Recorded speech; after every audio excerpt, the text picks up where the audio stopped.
तो शिवम जी, सबसे पहले मैं आपका धन्यवाद करना चाहूँगा कि आपने जो ये छात्र आंदोलन था, इस आंदोलन को एक जो सुगबुगाहट शुरू हुई थी इसकी, जब पेपर जो है कैंसिल होने वाला था, मतलब पोस्टपोन हुआ था अक्टूबर में, उसके बाद से ही आप इस चीज़ को लगातार, जब उसके बाद अफवाहें आई कि पेपर जो है 2 दिन में होगा, नॉर्मलाइजेशन होगा, उसके बाद से ही आपने क्या है कि इसको कवर करना शुरू किया, बड़ी प्रमुखता से उठाया। एंड जब इसकी आंदोलन की चिंगारी फूटी दिल्ली से, फिर ये आंदोलन प्रयागराज तक पहुंचा और आप वहां पे पहुंचे और लगभग आंदोलन 5 दिन करीब चला और फाइनली छात्रों की जीत हुई। आपने इसको कवर किया ताकि बहुत सारे और मीडिया या संस्थागत मीडिया की हम बात करें, जो मेन स्ट्रीम मीडिया है, उन्होंने भी इसे प्रमुखता से तब तक नहीं उठाया जब तक कि एक बड़ा मुद्दा नहीं बन चुका था प्रयागराज जाने के बाद। तो इसमें आपका बहुत योगदान रहा। तो और साथ ही मैं उनका भी धन्यवाद करना चाहूँगा कि यूपी सरकार और यूपी पीसीएस आयोग का भी धन्यवाद कि उन्होंने इस विषय की गंभीरता को समझा, हालांकि काफ़ी देर कर दी। और साथ ही जो छात्रों को है उनको भी जीत की मैं बधाई देना चाहूँगा। तो आज हम ऐसे ही जानेंगे कि आपने जब आप गए थे यहाँ से, जब आप गए थे तो क्या आपको अंदाज़ा था कि हम जो है इसको आंदोलन इतना लंबा चल सकता है? सबसे पहले आमिर जी, मैं आपको बहुत बहुत धन्यवाद देना चाहूँगा क्योंकि आपने एक ऐसी नई शुरुआत की है। मुझे लगता है इसको छात्र देखेंगे तो जो छात्र वहाँ आए थे उनको तो सब कुछ पता ही है, और ये हम उन छात्रों के लिए कर रहे हैं जो वहाँ नहीं पहुँच पाए थे, शायद यही बताने की कोशिश कर रहे हैं। और सबसे पहले मैं धन्यवाद देना चाहूँगा उत्तर प्रदेश लोक सेवा आयोग को कि उन्होंने सुना छात्रों को, थोड़ा लेट ही लेकिन सुना, और बहुत सारे जो छात्र हर ज़िले से वहाँ पहुँचे हुए थे और जो नहीं पहुँच पा रहे थे उन्होंने अपनी जगह से ही आंदोलन को शुरू किया, और जिससे वो छात्र जो प्रयागराज पहुँचे थे भारी संख्या में, उनको काफ़ी बल मिला। आमिर जी, ये बात जो अभी आपने क्वेश्चन पूछा है कि जब आप गए थे पहले दिन तो क्या आपने ये सोचा था कि ये आंदोलन इतना लंबा चलेगा, तो मैं आपको बता देना चाहूँ, मैं खुद ये सोच के गया था कि 11 तारीख को शाम को ये नोटिस आ जाएगा, हम छात्रों की बात मान रहे हैं, जो छात्र कहना चाहते हैं वो, और हम लोग अगले दिन लगभग 12 तारीख को शाम को वापस आ जाएंगे। लेकिन सबको यही उम्मीद थी, क्योंकि इससे पहले जब 24 अक्टूबर वाला जो हुआ था उसमें भी आयोग ने कहा था कि हमारी तरफ से ऐसा कुछ है नहीं और हम छात्रों के हित में ही कुछ विचार करेंगे। बिल्कुल। तो जब हम वहाँ पहुँचे हमें भी ऐसा ही लग रहा था, लेकिन हम पूरी रात वहाँ बैठे इंतजार करते रहे, लेकिन ऐसा कुछ नहीं हुआ। अगले दिन भी ऐसा नहीं हुआ और फिर तीसरे दिन भी ऐसा नहीं हुआ। अच्छा, जब वहाँ पे आप स्टार्टिंग में पहुँचे, पहले दिन जो रहे थे, तो उस दिन कितने छात्र होंगे? पहले दिन की अगर मैं बात करूँ तो लगभग वहाँ पे 8 से 9 हज़ार छात्र पहले ही दिन पहुँच चुके थे, और आयोग को पूरी तरीके से उन्होंने घेर लिया था कि अपनी बात मनवा कर ही रहेंगे और नोटिस लेकर ही जाएंगे। हाँ, नहीं, छात्रों में उत्साह तो काफ़ी था, लेकिन क्या हुआ जब पहला दिन कंप्लीट हुआ, शाम ढली, रात आ गई, और उसके बाद भी जब आयोग की तरफ से मतलब कोई ऐसे नोटिस जारी नहीं हुआ, कोई बड़ा डिसीजन नहीं लिया गया, उसके बाद छात्रों का जो उत्साह था वो कुछ कम हुआ, क्या थोड़ा निराश थे? किस तरह की स्थिति थी वहाँ पे? आमिर जी, मैं आपको बताना चाहूँ, क्योंकि जब मैं दिल्ली से गया था तो मुझे खुद ये नहीं पता था कि मुझे वहाँ इतनी संख्या में छात्र जानेंगे। जब मुझे हर दूसरा तीसरा छात्र मिलता और ये कहता है, क्या शिवम भैया आपको क्या लगता है आयोग हमारी बात मानेगा या नहीं, तो मुझे लगता था पहले दिन जब उनकी बात नहीं सुनी गई रात तक, तो थोड़ा सा उनका कॉन्फिडेंस टूटा, मनोबल टूटा कि हम लोग अपनी टिकट बुक करके आए थे और टिकट बहुत सारी फिर बुक नहीं कर पाए थे, तो लटक के कोई बस पे, कोई ट्रेन में। हमने बहुत सारी तस्वीरें देखी हैं, बैठ के गए, लोग फर्श पे बैठ के जा रहे हैं, जनरल डब्बों में भी लोग जो है, तो उनको ऐसा ही लगा अब हमारी मेहनत सफल नहीं हो पाएगी। तो कई बार मैंने बोला आप लगे रहो और मैं आपके साथ हूँ, जब तक नहीं मानेगा यहीं आपके साथ ही बैठूंगा। तो बहुत सारे छात्रों का मनोबल टूटा। लेकिन जैसे आप लोग मुखर्जी नगर से आंदोलन कर रहे थे, कोई लखनऊ से कर रहा था, कोई मेरठ से कर रहा था, तो एकदम उनका मनोबल बढ़ा और उनको लगा अब तो हम जीतेंगे, जीत के ही रहेंगे और नोटिस यहाँ से लेकर ही जाएंगे। ऐसा कई छात्रों को लगा, फिर वो हटे नहीं, बिल्कुल भी हटे तो केवल नोटिस लेकर ही हटे। अच्छा, नहीं ये अच्छा। उसके बाद जैसे कि हम देखें कि बहुत सारी जब बातें आई, खबरें चली, सोशल मीडिया की बात करें हम, बहुत सारे अखबारों ने भी छापा कि ये आंदोलन जो है एक प्रोपेगेंडे के तहत या पॉलिटिकल पार्टीज़ वगैरह इसको फंड वगैरह कर रही हैं, इस तरह का आपको, या बहुत सारे जो इसमें मौजूद लोग हैं वो राजनीतिक लोग हैं, तो आपको वहाँ पे ऐसे कुछ लोग दिखाई दिए? नहीं आमिर जी, जैसे मैं जिस दिन आंदोलन शुरू भी नहीं हुआ था उससे एक दिन पहले ही मैं वहाँ पहुँच गया था दिल्ली से, और तो ऐसा मुझे वहाँ पे कोई व्यक्ति नहीं मिला। कई सोशल मीडिया पे या जो बहुत बड़े बड़े चैनल हैं उन्होंने भी ऐसी खबर चलाई, जो कि बिल्कुल सच नहीं थी, क्योंकि मैंने खुद वहाँ पे ज़मीन पे रह करके देखा। और सबसे बड़ी कमाल की बात मैं आपको बताना चाहूँ, जो सुरक्षा कर्मी है वो खुद हमारे और आपकी जैसी ड्रेस में बच्चों के बीच में ही रहते थे। अगर ऐसी कुछ चीज़ें होती तो वो लोग सामने लेकर के आते। हाँ, वो खबरें भी आई थी कि जो भैया LIU है, लोकल यूनिट्स की जो कुछ टीमें हैं वो भी लगी हुई हैं और छात्रों के बीच में है, तो अगर ऐसा कुछ होता तो दिखता। अच्छा, बावजूद उसके फिर भी कुछ लोग दिखता था कि कई बार छात्र उग्र हो जाते थे। हमने देखा बहुत सारे वीडियो फुटेज वायरल हुई कि भाई कुछ लोग गेट पे चढ़ गए हैं, गेट पे कुछ इस तरह के नाम लिख दे रहे हैं, या कई बार थोड़ा सा बैरिकेड जब तोड़े जा रहे हैं, लोग ऐसे हो रहे हैं।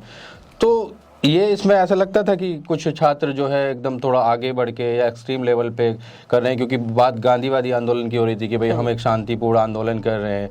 तो ऐसी स्थिति में जो वहाँ पे छात्र थे, कुछ लोग थे, बाकी इसका कोई नेता नहीं था, बट फिर भी कुछ एक जिम्मेदार साथी आगे आके बढ़ के मतलब किस तरह से इस चीज़ों को हैंडल कर रहे थे। आमिर जी, जैसा कि मैंने वहाँ रह करके देखा, कई दिन तक जब आयोग ने स्टूडेंट को नहीं सुना, भूखे प्यासे ठंड में ठिठुरते हुए स्टूडेंट जब सड़क को अपना बिस्तर मान के लेटे। इत्तेफाक से क्या है कि जिस दिन आंदोलन शुरू हुआ उसी रात से ठंड भी बढ़ गई थी। बिल्कुल, तो वो भूखे प्यासे और सड़क को अपना बिस्तर मान के लेटे और बैठे वहां रहे, और आयोग ने जब उनकी बातों को नहीं सुना तो बहुत सारे स्टूडेंट को ऐसा लगा अब हमें भगत सिंह बनना पड़ेगा, और वो रोष में गुस्से में आकर के दीवार पे चढ़ गए। लेकिन जो कुछ वहाँ पे सीनियर स्टूडेंट थे उन्होंने उनको समझाया, उतारा और फिर उनको अपने साथ बिठाया, और उन्होंने कहा आंदोलन बिल्कुल हमें अच्छे तरीके से करना है। मतलब एक बात कहें कि पूरी तरह से जो है आंदोलन एकदम नियंत्रित था। हाँ, पूरी तरीके से था। जो स्टूडेंट थे एक दूसरे की बात मान रहे थे, और मैंने पहली बार अपनी जिंदगी में एक ऐसा प्रोटेस्ट देखा जो कभी नहीं देखा था। उसमें हर एक स्टूडेंट अपनी जिम्मेदारी को समझ रहा था और सही तरीके से निभा रहा था और कर भी रहा था।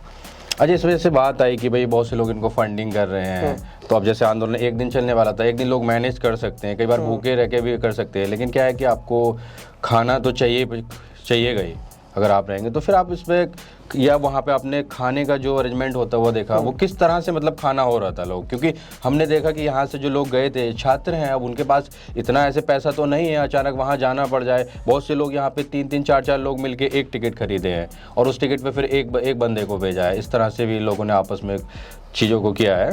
तो खाने का वहाँ पे कैसे हो रहा था? आमिर जी, मैं आपको बताना चाहूँगा, क्योंकि जो तैयारी करते हैं अधिकतर गरीब छात्र ही करते हैं, जिनके पास खूब पैसा होता है वो करना ही नहीं चाहते। और सच बताऊं तो आंदोलन में वो लोग कभी रोड पे आके बैठते भी नहीं है अपने हक के लिए। हाँ, मैक्सिमम तो मिडिल क्लास लोग ही होते हैं जो अपना संघर्ष करते हैं। तो ये जो खाना की पूरी व्यवस्था थी और पानी की, मैं आपको बताना चाहूँ कई हजार धीरे धीरे स्टूडेंट, लगभग 20 से 25 हजार स्टूडेंट वहाँ इकट्ठे हुए थे। एक पानी का टैंकर वहाँ हमेशा खड़ा रहता था, लेकिन बहुत सारे स्टूडेंट उससे पानी तब भी नहीं ले पाते थे। बताया जाता था कि वो फोर्स के लिए फोर्स के लिए भी, हाँ, काफी फोर्स के तो कुछ दुकानें थी वहाँ से जैसे तैसे करके कुछ छात्र इंतजाम कर रहे थे। लेकिन मैं धन्यवाद करना चाहूँगा उन साथियों का जो कहीं ना कहीं पहले जिन्होंने मुखर्जी नगर या इलाहाबाद कटरा पे रह करके तैयारी की थी, वो अपने जितने भी भाई सड़क पे बैठे थे उनके लिए ऑनलाइन खाना ऑर्डर कर रहे थे, पानी की बोतल भिजवा रहे थे। बहुत सारी ऐसी संस्थाएं थी जो बड़ी बड़ी नहीं थी, छोटी छोटी थी। जी। उनका कहना यह था कि कहीं ना कहीं हम टेस्ट सीरीज चलाते हैं या कुछ भी चलाते हैं, बच्चों से ही थोड़ा पैसा वो सब भी तो स्टूडेंट ही चलते हैं ना। तो उन्होंने स्टूडेंट को दबा के सपोर्ट किया। मैं उन लोगों का भी यहाँ पे धन्यवाद करना चाहूंगा। अच्छा, बहुत सारी कोचिंग, बहुत सारी लाइब्रेरी भी बीच में आए, जो वो भी स्टूडेंट ही थे सर। खास वो लोग भी स्टूडेंट ही थे। मैं आपको एक बात बताना चाहूंगा, जो बहुत छोटे स्तर के कोचिंग थे, छोटे स्तर के लाइब्रेरी थे, उन्होंने यहाँ पे छात्रों की बड़ी मदद की है, लेकिन बड़े वालों ने नहीं की। अच्छा, जैसे मैं बीच में आपको रोकूंगा कि एक खबर बहुत वायरल हुई थी कि वहाँ पे दृष्टि का एक होर्डिंग लगा था बड़ा सा, तो उसमें वीडियो भी वायरल हुआ था कि कुछ छात्रों ने उसको फाड़ दिया था। अब मैं ये नहीं कह सकता कि वो हो सकता है रात को बिछाने के लिए उसको कर लिया हो, तो कुछ भी हो सकता है, बट क्या है कि वो ऐसा जो छात्रों ने ये एक्ट किया था, ये किस वजह से किया था। और उसके बाद फिर एक खबर वायरल हुई थी कि कुछ 11 छात्रों को पुलिस ने गिरफ्तार किया था, और उसमें खबर ये वायरल हो रही थी कि वो जो दृष्टि संस्थान है उसके यहाँ से शिकायत की गई थी कि ऐसे ऐसे ये बोर्ड फाड़ दिया गया, मतलब जो भी होगी छात्रों ने गलत कार्रवाई की है। तो ये खबर में कितनी सत्यता थी? देखो, इसके लिए मैं आमिर जी यही कहना चाहूँगा, जब ये घटना घट रही थी उस टाइम थोड़ा सा मेरी तबीयत बिगड़ गई थी, तो मैं थोड़ा मेडिकल से कुछ दवाइयाँ ही लेने गया था। जब तक मैं वहाँ पहुँचा तब तक कुछ साथी थे, जैसे वहाँ पे एक सीनियर कहा जाता है जिनको आशुतोष पांडे जी, वो सभी स्टूडेंट के आगे खड़े हुए थे। जब मैंने देखा तो उन्होंने कहा कि कोई भी किसी का बैनर नहीं फाड़ेगा, क्योंकि ये जो आंदोलन है बैनर फाड़ने के लिए नहीं हुआ है, हमारी जो हक की लड़ाई है उसके लिए हुआ है। लेकिन बात पीछे से ये निकल के आई कि बहुत सारे स्टूडेंट जो वहाँ बैठे थे सड़कों पे, उनका कहना ये था कि जो इतनी बड़ी बड़ी संस्थानें कहीं ना कहीं हम लोगों से ही पैसा इकट्ठा करती हैं, थोड़ा बहुत स्टूडेंट के लिए पानी पीने की व्यवस्था कर दे, थोड़ा खाने की व्यवस्था करते तो सही रहता। तो वो लोग यही अपनी, बताया जा रहा है कि वो लोग यही मांग लेकर के एक संस्थान में गए थे जो काफ़ी बड़ा है, लेकिन उन्होंने क्या किया, उनको ही डिटेन करा दिया। तो इसलिए वो छात्र शायद नाराज थे और उन्होंने ये इस तरीके से बैनर फाड़ने की कोशिश की थी। लेकिन आशुतोष पांडे जी जो वहाँ के सीनियर स्टूडेंट हैं, छात्र नेता जिनको कहते हैं, उन्होंने उसको पूरा रोका और कहा ऐसे नहीं करना है हमें किसी के साथ। तो ये एक वजह हो सकती है, ऐसा वहाँ छात्रों ने बताया था। अच्छा, वहाँ पे जैसे कि हम देखें कि बहुत सारी छात्राएं भी थीं, छात्र भी थे, तो प्रशासन की तरफ से कुछ तो व्यवस्थाएं की गई होंगी, जैसे लाइक पानी का अरेंजमेंट किया गया होगा और टॉयलेट्स वगैरह का सबसे मेन इशू है कि टॉयलेट्स वगैरह का, तो ये कितना पर्याप्त थी?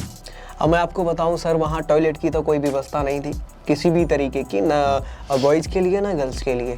जिसको भी जाना होता था तो मैं आपको बताना चाहूँगा, एक वहाँ पे चौक सा है, थोड़ा सा आगे जा करके आयोग के गेट नंबर 4 के पास, वहाँ पे थोड़ा सा आगे चलेंगे, संस्कृति IAS के क्लासरूम के ठीक सामने ये भी सील हुआ है कोचिंग। और इसकी वजह मैं आपको बताना चाहूँगा, इन्होंने एक स्टूडेंट की मदद की थी, जो खाना खिलाया था, पानी की बोतल दी थी, इसलिए ये सील हुआ। उनके क्लासरूम के सामने एक बना हुआ है, वहाँ पे 5-10 रुपए लगते थे तो स्टूडेंट चले जाते थे, लेकिन रात में वो भी बंद हो जाता था। तो बहुत सारी स्टूडेंट हॉस्टल में जा करके, और सबसे बड़ी समस्या लड़कियों को होती थी, लड़के तो कहीं कहीं चले जाते थे, एक बार को हो सकता है। तो इस तरीके से बहुत समस्याएं वहाँ पे थी, एक नहीं थी, ये तो सबसे बड़ी समस्या थी स्टूडेंट के साथ। अच्छा, कुछ लोगों को जैसे बीमारी वगैरह का इस तरह का भी दिक्कतें आई होंगी ना, क्योंकि एकदम मौसम का चेंज होना, खान पीन उस तरह से ना बनना, लंबे टाइम तक जागना और फिर लगातार आयोग के सामने अपनी तेज़ आवाज़ में मांग भी रखना, तो इन सब चीज़ों का ऐसी क्या स्थितियाँ आपने देखी वहाँ पे कुछ छात्रों के साथ हुआ? तो उनको अगर, तो फिर उनके साथ फिर कैसे उनको ट्रीटमेंट वगैरह की क्या सिस्टम था? मैं आपको बताना चाहूँगा सर, यहाँ पे बहुत सारे स्टूडेंट हर जिले के आए हुए थे। जैसे मैं एटा के कुछ स्टूडेंट से मिला, कुछ बदायूं के स्टूडेंट से मिला, कुछ मुजफ्फरपुर के स्टूडेंट से मिला, एक दोस्त से मिला था, वो खुद फौजी थे, UPPCS की तैयारी कर रहे थे, वो भी उस आंदोलन में आए हुए थे, थाली बजा रहे थे। वो बीमार पड़े जब, तो मैं आपको बताना चाहूँगा उसमें किसी का कोई सहयोग नहीं था।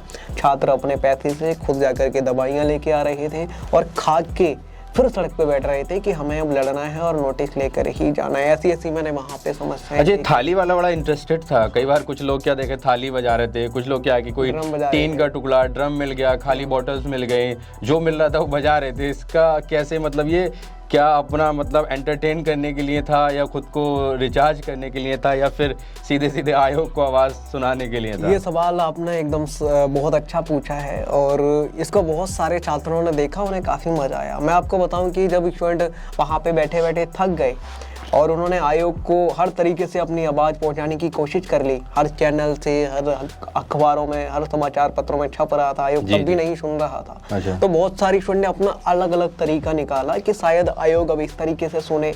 कोई वहाँ पे डब्बा बजा रहा था, कोई थाली बजा रहा था, कोई लोटा बजा रहा है, कोई टीन बजा रहा है, कोई ड्रम बजा रहा है, पूरी रात वहाँ पे बजता रहा। अभी भी मेरे कानों में ऐसी आवाज़ आ रही है, आयोग मुर्दाबाद, गो बैक, ऐसी अभी भी आवाज़ चल रही है। तो मतलब छात्रों ने, कोई भोपू बजा रहा है, कोई बैंड बाजा ही लेकर के आ गया खरीद के बजाने के लिए। तो मतलब छात्रों ने हर तरीके से आयोग के कानों तक अपनी आवाज़ पहुंचाने की कोशिश की, और ये मैंने पहली बार ऐसा तरीका देखा है। दिख भी रहा है क्या मुझे? अच्छा, ये प्रेरणा कहाँ से ली थी? कोविड में जब थाली प्रधानमंत्री जी ने आह्वान किया था देश की जनता से, कहीं वहाँ से प्रेरणा तो नहीं ली थी? बच्चों ने ये बोला कि जब 11 तारीख को वो गए और लगभग 13 तारीख तक बैठे रहे और चिल्ला के उनकी आवाज़ खत्म होने लगी, तो उन्होंने सोचा अब हम ज़्यादा तो नहीं बोल पाएंगे, एक टाइम तो तक फिर इस तरीके से शायद हमारी आवाज़ पहुंच जाए, तो उन्होंने शायद इसलिए ये तरीका ढूंढा, और शायद खुद को एंटरटेन करने का। बिल्कुल। तो आपने देखा होगा शायद कई वीडियो में ऐसा वायरल हो रहा था, कोई भोपू लेके बजा रहा है पूरा, और बड़े जी जान से बजा रहा है, ऐसा लग रहा है कि प्रोफेशनल ही हो वो व्यक्ति, बजा के एकदम वहाँ पे 3-4 दिन में। अच्छा, आपने जब देखा होगा कि जब कई बार एक खबरें जब आई थी कि भाई कुछ छात्रों को गिरफ्तार कर लिया गया, पुलिस डिटेन की कार्रवाई हुई थी, तो उसमें क्या होता है कि देखो छात्र, जाहिर सी बात है घर वाले भी डर जाते हैं, तो बहुत से छात्रों के पास फ़ोन वगैरह आए होंगे परिवार से कि भाई क्या स्थिति है, तो उनके पास जब आए थे तो क्या उनके घर वाले क्या कहते कि आप वापस आ जाओ, या मतलब डरे हुए तो होंगे, सब डरते, जाहिर सी बात है, क्योंकि हमने देखा है कि बहुत सारे इस तरह के आंदोलन जब होते हैं या फिर इस तरह के प्रदर्शन तो होते हैं तो पुलिस कार्रवाइयाँ होती हैं, बहुत से लोगों को डिटेन किया जाता है, कई बार कुछ लोगों को जेल भी भेज दिया जाता है, तो लोग डरे हुए होते हैं। और ये छात्र एक अपना फ्यूचर का भी रहता है कि भाई अगर कुछ ज़्यादा कुछ हुआ तो भविष्य खराब हो सकता है, तो ऐसी कार्रवाइयों से डर के जब घर वालों को खबरें पहुंच रही होंगी तो उनमें डर का माहौल होगा, तो वो फ़ोन करके किस तरह से जब बात कर रहे हो, तो आप उनके बीच में थे छात्रों के, तो कैसा माहौल था या किस तरह की बातें आ रही थी? ये सवाल भी आपने बेहद अच्छा पूछा है। जब छात्रों को सुबह वहाँ पे डिटेन किया गया तो हमारी टीम के कुछ लोग वहाँ थे, उस टाइम लाइव चला रहे थे हमारे दूसरे वाले चैनल पे, और वो लगभग न्यूज वालों से ज्यादा हमारा लाइव देखा गया सुंदरम दिवाकर वाले चैनल पे। बिल्कुल बिल्कुल, हाँ, क्योंकि हम मेन स्ट्रीम मीडिया को देखे तो वो जब जब कुछ एक खास होता था, लाठीचार्ज हो गई, खबर चला दी, छात्रों ने बैरिकेड तोड़ दिया, खबर चला दी, ठीक है, आयोग ने नोटिस जारी नहीं किया, ये खबर चला दी, छात्र उग्र हो गए हैं, ये चला दिया, मतलब इस तरह की वो चलाते थे। लेकिन आप तो वहाँ पे एकदम डटे रहे पूरा। सर क्या है ना कि ये जो हम लोगों का छोटा सा चैनल है ये मैंने नहीं बनाया है, ये जितने भी छात्र उन्होंने ही बनाया है। अब अगर हम उनको नहीं दिखाएंगे तो फिर किनको दिखाएंगे? हम टीआरपी के लिए कभी काम करते ही नहीं है, हम तो सोचते हैं ये हमारे भाई है, बहन है, इनके लिए काम करना है। तो उसमें एक मजेदार बात ये थी, जब डिटेन किया गया तो हमारे मुखर्जी नगर से कई छात्र गए थे,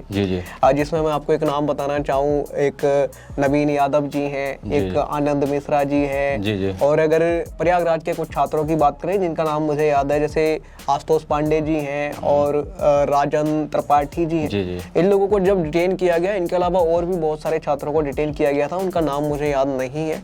तो जब ये रात को कुछ इसमें से लौट के आए, जैसे राजन त्रिपाठी जी हैं और आनंद मिश्रा जी हैं, जब ये डिटेन हुए थे उस टाइम भी हमने इनको देखा, और जब ये छूट के आए उस टाइम भी हमने इनको देखा, और इनका एक इंटरव्यू भी किया उसी स्थल पे जहाँ पे आंदोलन चल रहा था। तो मैंने देखा कि इनके घर से जब फोन आ रहा था, आनंद मिश्रा जी की माताजी का फोन मेरे सामने आया, तो उनकी माताजी ने ये बोला, बेटा मैंने स्टेटस देखा, न्यूज में देखा, आपको पकड़ लिया गया है, कौन सी जेल में हो, कहाँ हो, कितना पीटा, कितना मारा। तो आनंद मिश्रा जी का जवाब मैं आपको बता रहा हूँ, ये मेरा खुद का नहीं है। उन्होंने बोला कि देखो माताजी, मैं कोई क्रिमिनल नहीं हूँ, मैंने कोई डकैती नहीं डाली है, मैंने कोई चोरी नहीं की है, मैंने कोई मर्डर नहीं किया है, मैंने किसी के साथ कोई गलत नहीं किया है, मैं अपनी आवाज को बुलंद करने के लिए वहां पे गया हूँ, अपने हक के लिए लड़ा हूँ। और लाखों जो स्टूडेंट वहां पे लड़ रहे थे, जो नहीं आ पाए थे, ऑनलाइन घर पे बैठ करके ट्वीट कर रहे थे, और जो धरना स्थल पर आए थे, हाँ, ट्रेंड भी चलाया, 3-4 दिन लगातार जो है ट्विटर पे ट्रेंड किया था। उन्होंने बोला कि मैं उनकी आवाज को बुलंद करने के लिए अंदर गया हूँ, कुछ गलत नहीं किया है। गांधी जी भी तो गए थे, भगत सिंह भी गए थे, हमने कुछ गलत काम में जेल नहीं गए हैं, हम अपने हक के लिए गए हैं। तो उनकी माताजी ने कहा ठीक है, तो अगर सही बात है इसके लिए आप लड़ो, और ये आपका हक है, क्योंकि आप कई सालों से तैयारी कर रहे थे। और जब सामने ये बात आई कि कभी भी किसी भी छात्र या छात्राओं के माता पिता ये नहीं सोचते हैं कि जब वो फॉर्म फिल करते हैं तो ऐसा दिन आएगा, हमें आंदोलन करना पड़ेगा, कभी ऐसा नहीं सोचते हैं। ऐसे ऐसे दिन भी मैंने देखे हैं। तो बहुत सारे छात्र अभी भी शायद अंदर हैं और कुछ छूट के आ गए हैं जो आंदोलन में थे, लेकिन बहुत सारे जो प्रशासन के लोग हैं उनका कहना ये था कि जो स्टूडेंट वहाँ पे आंदोलन में है वो छात्र नहीं है। तो इसके लिए उन्होंने एक काम और किया, जब वो वहाँ से स्टूडेंट को डिटेन करके ले गए थे, उनको छोड़ रहे थे, वो फॉर्म देख रहे थे कि आप दिखाओ आपने फॉर्म फिल किया है या नहीं। अच्छा, वो मतलब चेक करने की कोशिश किया था कि एक्चुअल में स्टूडेंट ही हैं कि छात्र हैं, आप स्टूडेंट हो या नहीं, तो इसलिए वो फॉर्म फिल देख रहे थे, आपने कब किया है, यूपीपीसीएच की तैयारी करते हो या नहीं, आरओ की। तो कोई छात्र ऐसा निकला कि जिसका मतलब रजिस्ट्रेशन नहीं हुआ? मुझे लगता है कि ऐसा तो मुझे कोई देखने को नहीं मिला है। अधिकतर छात्र ही मुझे मिले हैं जो छूट के आए थे, और उन्होंने ही मुझे ये बताया कि ऐसा देख रहे हैं शिवम भैया।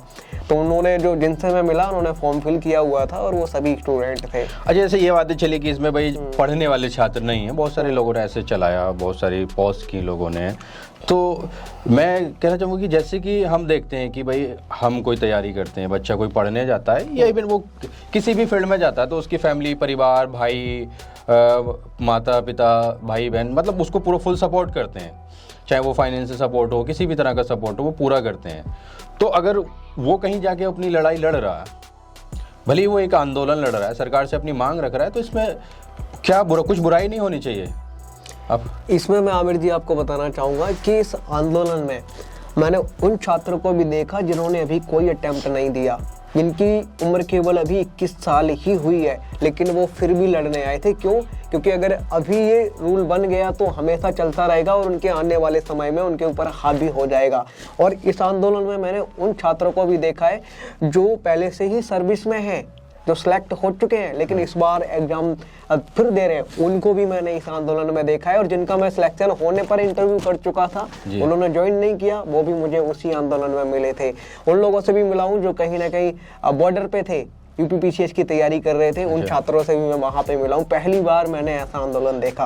अच्छा शिवम जी, जब क्या स्थिति होती थी कि जैसे लगता था कि उम्मीद होती थी कि जब कि भाई अभी बात करने के लिए आ रहे हैं, कई बार डीएम साहब और आयोग सचिव वगैरह कई सारे अधिकारी बात करने के लिए आते थे छात्रों के बीच, उस समय कैसी उम्मीद होती थी कि भाई लगता होगा कि नोटिस आएगा, छात्रों में खुशी का माहौल होता था, लेकिन उसके बाद पता चलता था कि कोई नतीजा नहीं निकला, वार्ता जो है बेनतीजा हुई। तो उसके बाद पहले कैसा माहौल होता था और बाद में क्या लगता था? मैं आपको बताता हूँ, पूरे दिन जब छात्र वहाँ बैठे रहते थे और शाम को ये पता चलता था कि डीएम साहब आएंगे या सचिव जी आएंगे, तो छात्र बड़ा खुश हो जाते थे कि अब शायद हमारे हक में फैसला आएगा, हम यहाँ पे जिसके लिए लड़ने आए हैं वो हमारी बात सुनी जाएगी। लेकिन जब भी डीएम साहब आते या फिर कोई भी उनकी आयोग की तरफ से आता तो कई बार छात्रों से ये कहा गया कि ये बदलाव नहीं होगा, ये आपके हित के लिए ही बनाया गया है, इसमें कोई बदलाव नहीं होगा। कई बार छात्रों से ये कहा गया कि आप एक ऐसा डेलीगेशन बनाइए, आयोग के अंदर भेज दीजिए, मीडिया के सामने बात करेंगे, आप कुछ लोग सेलेक्ट कर लीजिए। तो इस पर छात्रों ने अपनी नाराजगी जताई। उन्होंने कहा नहीं, ये बात तो हर जगह चल चुकी है, हर समाचार पत्रों में आ चुका है कि हम चाहते क्या है, तो हम क्यों डेलीगेशन बनाएं और अंदर भेजें। हम बात करेंगे तो सबके सामने करेंगे और गेट पे ही करेंगे, अंदर नहीं जाएंगे। तो कई बार क्या हुआ, मामला आयोग की तरफ से पलटने की कोशिश की गई कि कुछ भी चेंज ना किया जाए और छात्र लौट जाएं। लेकिन चौथे दिन जो सुबह सुबह छात्रों को जब डिटेन किया गया, एक विकलांग जो स्टूडेंट थी उसको इस तरीके से घसीटा गया, हाँ, वो एक वीडियो भी वायरल हुआ था कि शायद उसमें दिखाया गया था कि एलआईयू वाले जो है उसकी लाठी बैसाखी को छीन के ले गए थे। जब उसके बाद फिर एकदम रोष फैला था पूरे सुबह। सर क्या हुआ, उस दिन लगभग तीसरे दिन की रात में स्टूडेंट काफी कम सुबह बचे थे, क्योंकि तीसरा दिन था जब तक बहुत सारे स्टूडेंट बीमार पड़ चुके थे, 11 तारीख से लेकर के 13 तारीख तक। तो सुबह बहुत कम स्टूडेंट बचे थे, सर्दी का टाइम होता है, तो वहाँ पे ये सोचा गया प्रशासन की तरफ से कि बहुत कम स्टूडेंट है, इनको उठा लो जल्दी से, मामला खत्म हो जाएगा। लेकिन वो मामला, हमारी टीम वहाँ पे थी और एक भारत समाचार पत्र के एक बहुत सम्मानित साथी हैं वो थे, उन्होंने उस आवाज़ को बुलंद किया और वो जैसे ही चला, लगभग 5 से 7 मिनट में जो छात्र अपने कमरे पे बीमार लेटे थे या थके हुए लेटे थे या दवाई खा रहे थे, सब भाग करके वहाँ पहुँच गए। और इतनी भीड़ ना तो पहले दिन थी, ना दूसरे दिन, ना तीसरे दिन, जितनी चौथे दिन 8:16-17 पे हो गई थी।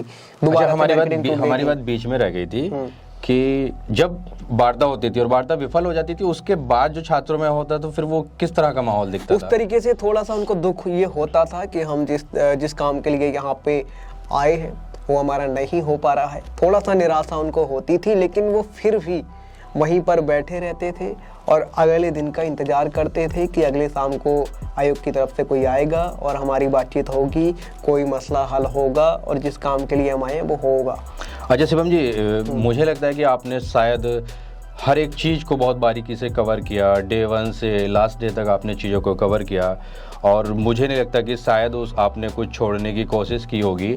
लेकिन फिर भी कुछ दिक्कतों की वजह से बहुत सारी दिक्कत आई होंगी, नेटवर्क्स, फ़ोन वगैरह, चार्जिंग, तो उसके बावजूद भी बहुत सारी कुछ ऐसी चीज़ें होंगी जो आप दिखाना चाहते थे, जो आप वहाँ पे दिखाना चाहते थे, बट वो आप दिखा नहीं पाए दिक्कतों की वजह से, या किस तरह की परेशानी की वजह से, कि कुछ प्रशासन की वजह से या कुछ और चीज़ों से। तो मैं चाहूँगा कि आप वो ऐसी चीज़ें जो अभी तक किसी को नहीं पता है, तो वो कुछ ऐसी चीज़ें बताइए मुझे जो आप दिखाना चाहते थे बट दिखा नहीं पाए, आज आप हमारे व्यूअर्स को बता सकते हैं। ये अमीर जी, आपका बहुत अच्छा सवाल है और इसके लिए मैं आपको धन्यवाद करना चाहूँगा। कई बार क्या होता है, जहाँ पे आंदोलन होता है अक्सर, वहीं पे प्रशासन कुछ ऐसी चीज़ें लगा देता है जहाँ पे आपका जो नेट है वो ज़्यादा स्पीड में ना चल पाए, या चले तो 2-3 मिनट के ही लिए चले, ताकि आप करंट की जो वहाँ से खबर निकलती है बहुत जल्दी बाहर तक ना पहुँचा पाए, ना आप लाइव चला पाए। तो लाइव चलाने में वहाँ पे कोई भी चलाता था उसको बहुत प्रॉब्लम का सामना करना पड़ रहा था। बताया जा रहा था कि हर गाड़ी में जैमर लगे हुआ है, जिसकी वजह से लाइव नहीं चल पा रहा है। और ऐसी समस्याएं, मान लीजिए कोई विकलांग स्टूडेंट आया है, वो वहीं पे बीमार पड़ गया है, हम उसको दिखाना तो चाह रहे हैं लाइव चला के, लेकिन भीड़ भाड़ में नहीं चला पा रहे हैं क्योंकि वहाँ पे नेटवर्क इशू है, लाइव नहीं चल पा रहे। कई बार वहीं पे स्टूडेंट बीमार पड़े, हम वो लोग नहीं दिखा पाए क्योंकि भीड़ काफी ज्यादा थी, लाइव नहीं चल पा रहा था। कई बार बच्चों को वहाँ पे भूख की वजह से एकदम चक्कर सा आया, वो चीज़ें हम आपको नहीं दिखा पाए। कई बार वहाँ पे मैंने देखा कि प्यास की वजह से बहुत सारे स्टूडेंट वहीं पे गिर गए बोलते बोलते, उनको हम आपको नहीं दिखा पाए। कई स्टूडेंट ने 4-4 दिन ही खाना नहीं खाया, उनको हम आपको नहीं दिखा पाए। कई बार होता ये था कि हमें जब कोई सीन शूट करना है हम वहाँ पे नहीं है क्योंकि हमें वहाँ से 1 घंटा या 35 मिनट दूरी पे जाना पड़ता था वीडियो अपलोड करने के लिए, तो हम उधर जाते थे, तब तक ये सारी चीज़ें निकल जाती थी और हम आपको दिखा नहीं पाते थे। वहाँ से लौट करके आते थे, फिर दोबारा से शूट करते थे। ऐसी ऐसी समस्याएं आई हैं। कई बार मैं आपको बताऊंगा कि कुछ संस्थान हैं, उनके ऑफिस हमें जाना पड़ता था क्योंकि वहाँ वाईफाई लगा था कि वहाँ से अपलोड करेंगे, तो इस चक्कर में भी बहुत सारी चीज़ें छूट जाती थी। हम लोग जिस तरह से खबरें देख पा रहे थे, चीज़ें आ रही थी, वो इतना आसान नहीं थी कि आप कैसे कैसे अपलोड करना, कहाँ पहुँचाना, शूट करने से लेके अपलोड करने तक का प्रोसेस काफ़ी जटिल था। वहाँ उधार मांग मांग के नेटवर्क। मैं आपको बताना चाहूँ सर, जैसे हम लोग क्या है, बहुत बड़े चैनल नहीं है, हम लोग कोई अपनी बहुत बड़ी गाड़ी लेके नहीं गए थे जिसमें ये सारी सुविधाएं हों। जैसे बहुत बड़े चैनल थे जो अपनी प्रॉपर गाड़ी लेके जाते थे, सारी चीजें। हाँ, उनके पास पूरा सपोर्ट होता है, उनके पास पूरा संस्थागत मीडिया होता है, उनके पास सपोर्ट होता है। कई बार सर हुआ ये था, हम लोग 1 दिन के लिए गए थे, वहाँ पे कोई चार्जिंग पॉइंट नहीं था आसपास में। मान लीजिए हमें कोई जरूरी खबर चलानी और हमारा मोबाइल केवल 5% ही चार्ज है, तो हमें कोई चार्जिंग पॉइंट ढूंढना पड़ता था। कई बार क्या होता था कि वहाँ पे हमें रिचार्ज करना है, नेट खत्म हो गया, नेट ही नहीं चल रहा है, तो हमने लगभग 3-4 दिन में ही 5-6 हज़ार का नेट लाइव चला के वहाँ पे उड़ा दिया ताकि आप लोगों तक सही खबरें पहुँचे। वहाँ कोई वाईफाई नहीं था, कई बार मिल जाता था, कई बार नहीं मिलता था, क्योंकि वहाँ पे एक जगह एक दुकान है वहीं पे आयोग के बराबर में, मैं उनका धन्यवाद करना चाहूँगा। वो अंकल जी ने, इनकी मार्बल की दुकान, उन्होंने हमें चार्ज करने के लिए जी बिल्कुल शिवम जी, आप जो है स्टूडेंट्स के बीच आप बहुत चहेते बने हुए हैं। आप स्टूडेंट के बीच इतना ज़्यादा चहेते हैं, आपको बहुत ज़्यादा पसंद करते हैं, मैंने भी देखा है, चाहे वो आपके चैनल की बात हो, क्योंकि आप हमेशा जुड़े रहते हैं, हमेशा चीज़ों को जुड़े रहते हैं। अच्छा, मैं एक चीज़ और पूछना चाहूँगा कि आपने जैसे इतनी सारी चीज़ें बताई, फिर भी मैं सिर्फ एक कोई ऐसी चीज़ पूछना चाहूँगा कि जो आपको उसका अभी भी अफसोस होता है कि यार वो मैं कैप्चर नहीं कर पाया, कोई एक ऐसी इंसिडेंट बताइए। मैं आपको ऐसी एक चीज़ बताना चाहूँगा कि जब ये सुबह का वक्त था, जब डिटेन किया जा रहा था स्टूडेंट को, जो चौथे दिन सुबह जो बैरिकेडिंग तोड़ी गई, वो मैं खुद सामने खड़े होके कैप्चर नहीं कर पाया वीडियो में, लेकिन हमारे दूसरे चैनल सुंदरम दिवाकर वाले पर लाइव चला है। तो वो ना कर पाने का दुख मुझे आज भी है कि पहले दिन का मैंने कर लिया था, चौथे दिन का मैं क्यों नहीं कर पाया, क्योंकि उस दिन जिस दिन ये घटना हुई थी, उसी दिन तीसरे दिन की जो रात थी 5 बजे, उसी में ही मेरी तबीयत पूरी तरीके से ख़राब हो चुकी थी, क्योंकि मैं 1 मिनट भी सोया नहीं था और सुबह 8 बजे ये हो गया था। तो मतलब वो चीज़ मैं नहीं दिखा पाया, उसका मुझे अभी भी दुख है। अच्छा, दूसरा मैं आपसे एक आखिरी सवाल करूंगा कि जैसे कि हम देखते हैं कि हमने जब आंदोलन को शुरू से देखा कि यहाँ भी ऐसे कुछ मेन स्ट्रीम मीडिया की बात करें तो उन लोगों ने कवर नहीं किया, जो बड़े बड़े चैनल्स थे। फिर जब प्रयागराज पहले दिन पहुंचा तब भी स्थिति उतनी ज़्यादा नहीं थी, अगर हम बात करें दोपहर तक चीज़ें नॉर्मल थी, तो वो खबरों को इतना प्रमुखता से नहीं उठाते हैं, लेकिन हर खबर अपना महत्व रखती है। तो ऐसे में हम ये भी सीख सकते हैं, हम बात में बात करते हैं कि भाई हमारे यहाँ पे डॉक्टर्स कम है, इंजीनियर्स कम है, और जब बात आती है कि भाई हमारे पास फोर्स कम है तो हम पुलिस, तो सब में हम बढ़ाने की बात करते हैं, हमेशा मेडिकल में हम सीट बढ़ाने की बात करते हैं। तो कभी ऐसी चर्चाएं हमने नहीं होती देखी कि भाई हमारे यहाँ पे पत्रकार कम हैं, न्यूज़ कम है, हमें न्यूज़ भी बढ़ाया जाए, हमेशा बड़ी खबरों को ही प्रमुखता दी जाती है। तो जिस तरह से आप जैसे और दूसरे लोग भी हैं, आप हैं, तो ये लोग छोटी जगहों पे जाके चीज़ों को कवर करते हैं, और सोशल मीडिया के ज़रिए, या एक तरह से डिजिटल मीडिया का रूप है ये, तो इसके ज़रिए लोगों तक बातें पहुँचाते हैं। तो आप इनको कैसे देख सकते हैं और ये समाज के लिए कितना ज़रूरी है? ये सवाल आपका मुझे सबसे अच्छा लगा अब तक का। मैं आपको इसमें ये बताना चाहूँगा आमिर जी, जैसे आपने भी देखा होगा, जितने भी बहुत बड़े चैनल हैं जिनका मैं नाम नहीं लूँगा, उस आंदोलन में छात्रों ने उनको भगाया भी है। मैं सच बताऊँ आपको, वो लोग वहाँ गए थे, उनको खदेड़ के भगाया गया क्योंकि छात्रों को उन्होंने उपद्रवी कहा था। तो मतलब वो लोग उनका खास मकसद ये होता है कि हमें टीआरपी चाहिए। जी जी जब टीआरपी का वक्त होगा वो लोग उस टाइम जाते हैं। जी। जब आपको बहुत ज़्यादा प्रॉब्लम होगी वो लोग कभी नहीं जाएंगे। क्या आपने कभी देखा है कि कोई बहुत गरीब व्यक्ति हो और वो बहुत परेशान है, उसकी खबर वो लोग नहीं चलाएंगे। जी। अगर आप देखेंगे कोई नेता है, अगर उसने आज एक नई टी शर्ट पहनी है तो उसकी भी खबर वो लोग चला देंगे, क्योंकि वो बहुत पैसे वाला है, बहुत पॉपुलर है, टीआरपी मिल जाएगी। और सबसे बड़ी बात जो होती है, छात्रों के पास में देने के लिए कुछ नहीं होता है। जी जी बिल्कुल। छात्र वैसे ही संघर्ष करते हैं, गरीब घरों से आते हैं, वही तैयारी करते हैं, तो छात्रों के पास देने के लिए उन बड़े चैनल को कुछ होता नहीं है। इसलिए वो लोग उनको जब तक नहीं सुनते हैं, जब तक एक बड़ा मुद्दा ना बन जाए, क्योंकि जब वो पहले उनको सुनने आएंगे तो छात्र उनको कुछ देने के लिए कुछ है नहीं उनके पास में, पैसा वैसा कुछ भी फंड देने के लिए नहीं है, तो वो उनको दिखाते नहीं है। और जब पहले आते हैं तो टीआरपी उनको मिल नहीं पाएगी, इसलिए वो बाद में आते हैं, जब मुद्दा बड़ा बन जाता है तब आते हैं, क्योंकि तब उनके ऊपर एक दबाव बनता है कि अब आपको दिखाना ही पड़ेगा। लेकिन जो हमारे जैसे छोटे लोग हैं, ये हमेशा उन लोगों के साथ ही खड़े रहते हैं जो छोटे लोग हैं, बड़े लोगों के साथ कम जाता है, क्योंकि बड़े लोगों को दिखाने के लिए बड़े बड़े चैनल हैं, लेकिन हम छोटे जो हमारे लोग हैं उनको कौन दिखाएगा? उनको दिखाने की भी तो जिम्मेदारी हमारी है। तो हम लोग इसलिए हमेशा बिना टीआरपी के लिए काम करते हैं, लेकिन वो लोग ऐसा नहीं करते, उनको खदेड़ा गया है वहाँ से। अब हाँ ऐसा होता है, कार्रवाई होती है उनको सबकी, भाई आप कैमरा बना के, क्योंकि कई बार देखा गया है इस तरह। अच्छा, आपका फिर मोटिव क्या है, मतलब एक लाइन में एज ए टैग लाइन आप बताना चाहेंगे? मेरा आमिर जी ये है कि मैंने ये सोचा है, मैं अपनी पूरी लाइफ छात्रों के लिए खपा दूंगा।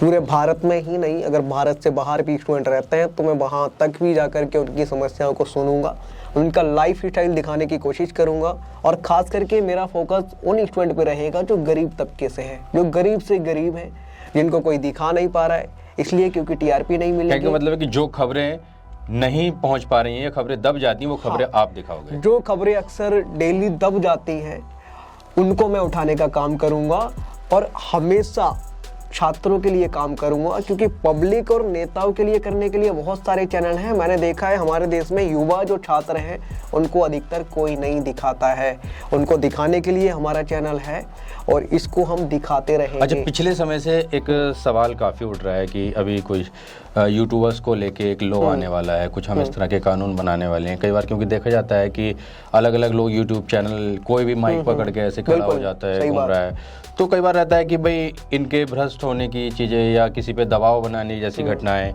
या खबरों की सत्यता की जांच किए बिना खबरों को चला देना, जिससे क्या है कि समाज में उन्माद टाइप फैल सकता है या एक गलत मैसेज जा सकता है।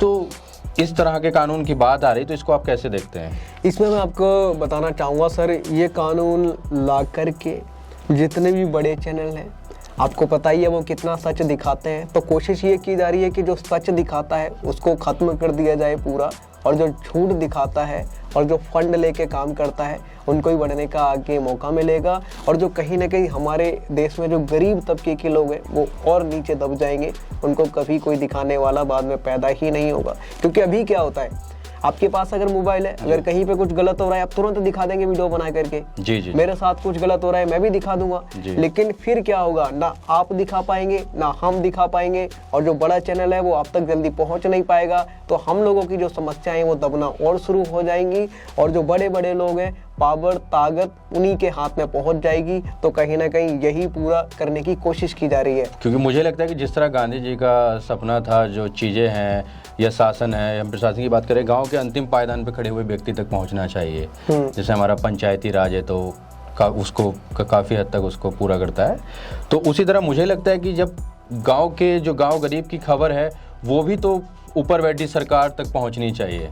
लेकिन ये जो बिल ला करके कोशिश यही की जा रही है कि जो गांव हैं, कस्बे हैं छोटे छोटे, उनकी खबर कहीं तक ना पहुँचे, और जो बड़े लोग हैं वो हमेशा टीआरपी में बने रहें, उनकी टीआरपी हमेशा बढ़ती रहे। केवल गरीब लोग देखने के लिए पैदा हुए हैं अपने घर पे टीवी में, लेकिन वो कभी टीवी पे ना आ पाए। ऐसा कोशिश की जा रही है कि उनकी समस्याएं कभी टीवी पे ना आए, वो अपने घर पे बैठ के देख ना लें। लेकिन जो बड़े बड़े लोग हैं, अगर वो एक जूता भी पैर में पहनते हैं, अगर वो नेता हैं या बॉलीवुड के कोई एक्टर हैं, तो उनकी खबर उन जो छोटी छोटी टीवी लगा रखी है उनके घरों पे आ जाती है। लेकिन जो गरीब तबके के लोग होते हैं उनकी खबर क्यों नहीं चलती? अच्छा, इसमें सरकार का ऐसा कानून लाने से पहले आप मतलब सरकार से किस तरह की अपील करना पाएंगे, चाहे वो आप जैसे स्वतंत्र यूट्यूबर पत्रकार हों, यूट्यूबर्स हों, वो जो इस तरह से न्यूज़ टाइप दिखा रहे हैं मतलब, तो उनके लिए आप किस तरह से सरकार से कहना चाहेंगे कि अपील करेंगे कि आपके लिए किस तरह के सुरक्षा, आपको भी तो कुछ इस तरह की कोई सुरक्षा मिलनी चाहिए, या आपके साथ आपके भी जो किस तरह के आपको अधिकार मिलने चाहिए, आप बताएं। अभी मैं आपको ये कहना चाहूँगा, जैसे अभी जो वर्तमान में गवर्नमेंट है हमारे इंडिया में, वो हमेशा ये कहती है हम युवाओं को बढ़ावा देना चाहते हैं, जी, डिजिटल इंडिया बनाना चाहते हैं, मेक इन इंडिया बनाना चाहते हैं, क्लीन इंडिया बनाना चाहते हैं, ग्रीन इंडिया बनाना चाहते हैं। लेकिन ये सब जो चीज़ें मुझे लगता है सुनने में ही अच्छा लगता जी। है। अगर आप इंडिया को डिजिटल इंडिया बनाना चाहते हो, अगर आप ये बिल ले आएंगे तो वैसे ही वो बनने से टूट जाएगा, क्योंकि जो ताकत है वो कुछ ही लोगों के हाथ में पहुंच जाएगी, तो कैसे बनेगा। जी। आप चाहते हैं कि हमारा भारत बहुत आगे निकले, कैसे निकल पाएगा। आप यहाँ पे जितने भी युवा हैं, हर किसी में अलग अलग कुछ ना कुछ करने की क्षमता है, वो कर भी रहा है, लेकिन आप उसको रोकना चाहते हैं, आप चाहते हैं कि वो ना कर पाए। मतलब आपके कहने का मतलब है कि एक तरफ तो सरकार डिजिटल इंडिया की बात करती है, स्किल इंडिया की बात करती है, लोगों को छोटे उद्यम स्टार्टअप शुरू करने की बात करती है, और जहाँ एक तरफ लोग आगे आ रहे हैं वहाँ तो तोड़ने का जहाँ काम कर रही है। इंफॉर्मेशन का एक दौर है, तो उसमें हम उसको सीमित करने की बात कर रहे हैं।